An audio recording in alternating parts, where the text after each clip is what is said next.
In a quaint little village, nestled among rolling green hills, lived a rooster named Rocky. But Rocky wasn't just any rooster. He had a spirit as fiery as his crimson comb and a crow that could shatter the morning silence. While other roosters were content with their daily routine of heralding the dawn, Rocky had a peculiar ambition. He wanted to challenge the wind. You see, every day, the wind would whistle through the village, rustling leaves, swaying trees, and sometimes playfully ruffling Rocky's magnificent tail feathers. The other farm animals paid it no mind, but Rocky saw it as a rival, a formless, powerful entity that roamed free. "I am the king of this farmyard," he'd cluck to himself, "and no one, not even the wind, should be stronger than me."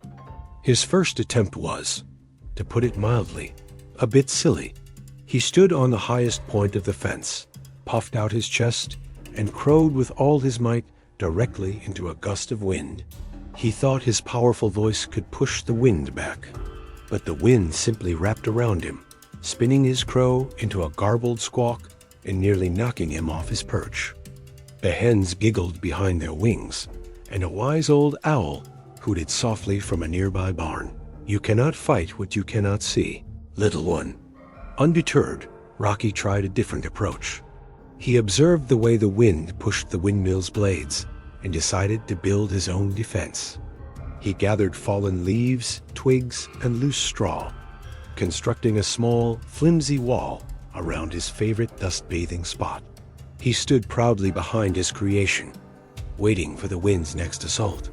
As a gentle breeze swept through the yard, Rocky's wall held firm. "Aha! Victory is mine," he crowed, but his celebration was short-lived. A much stronger gust came barreling through, and his little fortress disintegrated in an instant, scattering leaves and straw all over the farm. Rocky was left standing in a cloud of dust, feeling more foolish than ever. Days turned into weeks, and Rocky's obsession grew. He tried flapping his wings furiously against the breeze, hoping to create a countercurrent.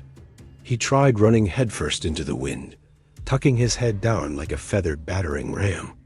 Each attempt ended in failure, leaving him tired, disheveled, and the subject of much amusement for the other animals. The old owl often watched him, a knowing look in his big, round eyes. One particularly blustery afternoon, Rocky felt completely defeated. His feathers were ruffled, his spirit was low, and his crow was weak. He slumped near the barn, watching a small, delicate dandelion seed get picked up by the wind. He expected it to be dashed against the ground, but instead it danced and swirled, rising higher and higher, carried effortlessly across the fields. He then noticed the eagles, soaring high above. They weren't fighting the wind. They were using it, spreading their massive wings to catch the currents, gliding with a grace and power that Rocky had never imagined. It was a moment of revelation. He had been trying to conquer the wind, to dominate it, to prove he was stronger. But the dandelion seed and the eagles weren't fighting. They were working asterisk with asterisk the wind. They were using its power for their own journey. That evening, as the wind softened to a gentle whisper, Rocky climbed not to the highest point of the fence to fight, but to the roof of the barn. He didn't puff out his chest in defiance. Instead, he spread his wings, not to flap against the wind, but to feel it. He angled them just so, letting the breeze lift him ever so slightly.